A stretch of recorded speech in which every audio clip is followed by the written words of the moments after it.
तो जैसा कि हम जानते हैं कंप्यूटर में को मेजर करने के लिए बहुत सारी इकाइयाँ होती हैं, बहुत सारी यूनिट्स होती हैं जिनके बारे में हम बात करेंगे। सबसे पहले तो हम ये जान लें कि जो हमारा कंप्यूटर होता है वो केवल एक ही लैंग्वेज को समझता है, वो होता है मशीन लैंग्वेज, जिसको हम बाइनरी लैंग्वेज के नाम से भी जानते हैं। ठीक है। अगर हमने कोई भी प्रोग्राम हमारा असेंबली लैंग्वेज में लिखा हुआ है या फिर हाई लेवल लैंग्वेज में लिखा हुआ है, यानी कि उच्च स्तरीय भाषा का यूज़ करके, प्रयोग करके अगर हमने कोई भी हमारा प्रोग्राम लिखा है तो कंप्यूटर उसे नहीं समझता है। उसको समझने के लिए हमें कोई ना कोई ट्रांसलेटर यानी कि अनुवादक का यूज़ करना पड़ेगा, जिसको यूज़ करके वो उस असेंबली लैंग्वेज को या फिर उच्च स्तरीय भाषा यानी कि हाई लेवल लैंग्वेज को मशीन लैंग्वेज में चेंज कर देगा, जिससे हमारा कंप्यूटर उस प्रोग्राम को जो हमने लिखा है जिस भी लैंग्वेज में, वो कंप्यूटर हमारा समझ सकेगा, क्योंकि हमारा कंप्यूटर केवल ही मशीन ही लैंग्वेज को समझता है। इसलिए हमें किसी भी हाई लेवल लैंग्वेज को या फिर असेंबली लैंग्वेज को अगर हमने प्रोग्राम लिखा हुआ है तो उसके लिए हमें एक अनुवादक यानी कि ट्रांसलेटर का यूज़ करना पड़ेगा। ठीक है। तो इस तरह से हमारा निकल के आया कि कंप्यूटर केवल मशीन लैंग्वेज को समझता है। ठीक है। हर एक इन्फॉर्मेशन जो कंप्यूटर में स्टोर होती है वो 0 और 1 के फॉर्म में ही स्टोर होती है। ठीक है। जिसको हम बोलते हैं बाइनरी डिजिट या फिर जिसको हम बोल सकते हैं बिट्स। ठीक है। तो हर एक इन्फॉर्मेशन कंप्यूटर में 0 और 1 के फॉर्म में हमारे पास स्टोर होती है। ठीक है। बिट्स क्या होता है? पहली बात तो ये कि जो बिट होती है वो सबसे छोटी इकाई होती है कंप्यूटर मेमोरी को मेजर करने की, या फिर हम कह सकते हैं कि स्मॉलेस्ट यूनिट होती है कंप्यूटर मेमोरी मेजरमेंट की। ठीक है। बिट। अगर हम बात करें सबसे बड़ी इकाई कौन सी होती है कंप्यूटर मेमोरी को मेजर करने की, तो वो हमारे पास आ जाती है जियोबाइट। ठीक है। यानी कि हाईएस्ट यूनिट कंप्यूटर मेमोरी को मेजर करने की होती है, उसका नाम होता है जियोबाइट। यानी कि सबसे बड़ी इकाई कंप्यूटर की मेमोरी को मेजर करने की जियोबाइट होती है और सबसे छोटी होती है बिट। ठीक है। इसके अलावा जो हर एक लेटर होता है वो एक यूनिक कॉम्बिनेशन होता है हमारा बाइनरी डिजिट का यानी कि बिट्स का, जैसा कि हम पहले बात कर चुके हैं। इसके अलावा जैसा कि हम अपने स्क्रीन पर देख पा रहे हैं कि जो एक बिट होता है वो हमारा बाइनरी अंक के बराबर होता है, यानी कि एक बिट हमारा बाइनरी डिजिट के बराबर होता है। एक निबल हमारा 4 बिट्स के बराबर होता है। ठीक है। और एक बाइट हमारा 8 बिट्स के बराबर होता है, यानी कि 4 बिटों का समूह को हम एक निबल कहते हैं और 8 बिटों के समूह को हम एक बाइट कहते हैं। ठीक है। तो ग्रुप ऑफ 4 बिट्स इसको हम बोलते हैं एक निबल, और ग्रुप ऑफ 8 बिट्स यानी कि 8 बिटों के समूह को हम बोलते हैं एक बाइट। ठीक है।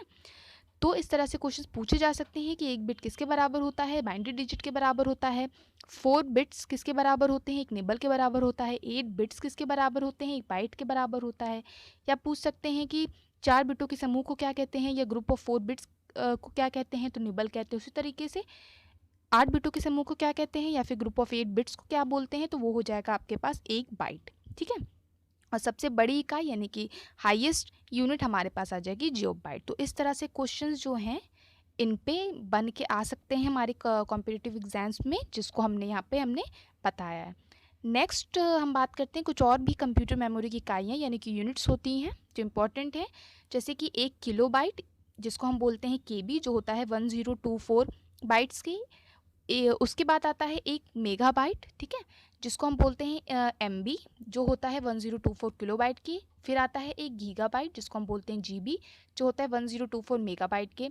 एक टेराबाइट जिसको हम बोलते हैं टीबी, जो होता है 1024 गीगाबाइट के। उसी तरीके से हमारा चलता चला जाता है पेटाबाइट, एक्साबाइट, जेटाबाइट, योटाबाइट, ब्रॉन्टोबाइट और जियोबाइट। जियोबाइट क्या होती है? सबसे बड़ी इकाई होती है कंप्यूटर मेमोरी को मेजर करने की। ठीक है। तो इस तरह से ये हमारे पास कुछ कंप्यूटर मेमोरी की इकाइयाँ हैं। और सबसे इम्पॉर्टेंट कि इसमें से क्वेश्चंस कैसे बन के आते हैं, जैसे हमें बताया कि सबसे छोटी इकाई यानी कि सबसे स्मॉलेस्ट यूनिट बिट होती है, सबसे बड़ी इकाई यानी कि सबसे हाईएस्ट यूनिट जो होती है वो होती है जियोबाइट। बट अगर हमारे पास क्वेश्चन पूछा जा रहा है कि कोई 4 ऑप्शंस दिए गए हैं, उसमें से हमें बताना है कि सबसे बड़ी यूनिट कौन सी है, सबसे बड़ी इकाई कौन सी है, और हमारे पास ऑप्शंस दिए हुए हैं किलोबाइट, मेगाबाइट, गीगाबाइट, टेराबाइट। तो हम जानते हैं कि किलोबाइट के बाद मेगाबाइट आता है, मेगाबाइट के बाद गीगाबाइट आता है, गीगाबाइट के बाद टेराबाइट आता है। यानी कि किलोबाइट, मेगाबाइट, गीगाबाइट ये तीनों हमारे टेराबाइट से छोटे हैं। और हमसे पूछा गया है कि इन चारों में से सबसे बड़ी इकाई कौन सी है, सबसे बड़ी यूनिट कौन सी है, तो वो हमारा आ जाएगा टेराबाइट। ठीक है। हमें पता है कि सबसे बड़ी यूनिट जो होती है, सबसे बड़ी इकाई तो जियोबाइट होती है, पर इसमें हमें ऑप्शंस नहीं दिया हुआ है जियोबाइट का।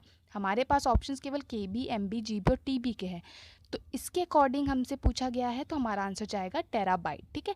तो इसलिए मैंने ये डिस्कस किया है, क्योंकि जो भी अगर हमारे पास जियो बाइट होता तो वही आता हमारे पास आंसर। पर अगर हमसे कभी भी कोई भी क्वेश्चन इस तरह से पूछा जाए कि सबसे बड़ी इकाई कौन सी है, सबसे छोटी इकाई कौन सी है, यानी कि स्मॉलेस्ट यूनिट कौन सी है, या फिर हमारे पास हाईएस्ट यूनिट कौन सी है, तो हमें जो ऑप्शंस दिए हुए हैं उसमें से हमें कंसीडर करना पड़ेगा, उसमें हमें बताना पड़ेगा कि इन में से कौन सी सबसे बड़ी है या फिर कौन सी सबसे छोटी है। आपको पता होना चाहिए कि सबसे छोटी हमारे पास बिट होती है, सबसे बड़ी जियो बाइट होती है। बट अगर हमारे पास ऑप्शंस दिए हुए हैं तो हमें उसमें कंसीडर करना पड़ता है कि हमसे क्या पूछा जा रहा है। अगर सबसे बड़ी यूनिट पूछी जा रही है तो उसके अकॉर्डिंग सबसे बड़ी कौन सी होगी, ऑप्शन के अकॉर्डिंग।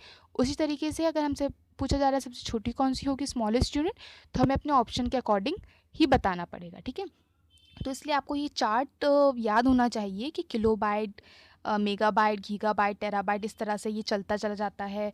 और ये भी क्वेश्चंस पूछे जाते हैं कि एक किलोबाइट कितने बाइट्स के बराबर होता है, ठीक है, या फिर एक ब्रोंटोबाइट कितने योटाबाइट के बराबर होता है। ठीक है, तो इस तरह से क्वेश्चंस पूछे जाते हैं, इसलिए पता होना चाहिए, चार्ट पूरा आपको पता होना चाहिए, जैसे किसी भी तरह से क्वेश्चंस पूछे जाएँ तो आपको आंसर देने में कोई प्रॉब्लम ना हो। ठीक है, तो क्वेश्चंस पूछे जाते हैं कि एक टेराबाइट कितने पेटाबाइट के बराबर होता है, या 1024 किलोबाइट कितने MB यानी कि मेगाबाइट के बराबर होता है। तो इस तरह से क्वेश्चंस पूछे जाते हैं, तो ये आपको पता होना चाहिए, तो इसलिए मैंने इसको डिस्कस किया है। मेमोरी से क्वेश्चंस आते हैं, ये जो मेमोरी यूनिट्स होती हैं उसमें से 1-2 नंबर के क्वेश्चंस बन के आ जाते हैं। तो इतना आपको पता होना चाहिए, एक बेसिक आइडिया पता होना चाहिए कि किस तरह से क्वेश्चंस आपके बन के आ सकते हैं। ठीक है, कंप्यूटर मेमोरी में। नेक्स्ट हम बात करते हैं, जैसे कि आप यहाँ पे देख पा रहे हैं, ये डायरेक्ट क्वेश्चंस आजकल पूछे जा रहे हैं, पूछे जा भी सकते हैं। तो ये आपको डायरेक्ट पता होना चाहिए कि 1 मेगाबाइट जो होता है वो आपका 1 मिलियन बाइट के बराबर होता है, और 1 गीगाबाइट जो होता है वो 1 अरब बाइट यानी कि 1 बिलियन बाइट के बराबर होता है। ठीक है, तो ये आपको पता होना चाहिए। इसमें से क्वेश्चन ऐसे ही पूछे जाएंगे कि 1 बिलियन बाइट कितने मेगाबाइट के बराबर होता है, ठीक है, या फिर 1 बिलियन बाइट कितने गीगाबाइट के बराबर होता है, या 1 मेगाबाइट कितने मिलियन बाइट के बराबर होता है, या 1 गीगाबाइट कितने बिलियन बाइट के बराबर होता है, यानी कि 1 अरब कितने, मतलब 1 अरब बाइट के बराबर होता है। तो ये सारे क्वेश्चंस हमारे पास बन के आ सकते हैं, जो डायरेक्ट आ सकते हैं। ठीक है, तो इस तरह से हमने इस वीडियो को डिस्कस किया, जिसमें हमने बताया बिट क्या होता है, बाइट है, निबल है, ठीक है, 8 बिटों के समूह को क्या कहते हैं, ग्रुप ऑफ 8 बिट्स को क्या बोलते हैं। तो इस तरह से क्वेश्चंस आते हैं, 4 बिट्स के समूह को क्या बोलते हैं, निबल बोलते हैं। तो इस तरह से क्वेश्चंस हमारे पास बन के आते हैं, और हमारे पास जो मैंने एक चार्ट पहले बताया, किलोबाइट, मेगाबाइट, गीगाबाइट, ठीक है, तो ये सब भी आपको पता होना चाहिए, क्योंकि इसमें से भी क्वेश्चंस बन के आते हैं कि 1 किलोबाइट कितने बराबर है, 1 मेगाबाइट कितने बराबर है, इस तरह से क्वेश्चंस पूछे जाते हैं। तो इसका आइडिया आपको होना चाहिए, क्योंकि अलग अलग तरीके से क्वेश्चन पूछे जाते हैं। ठीक है, सो फ्रेंड्स, ये हमारी आज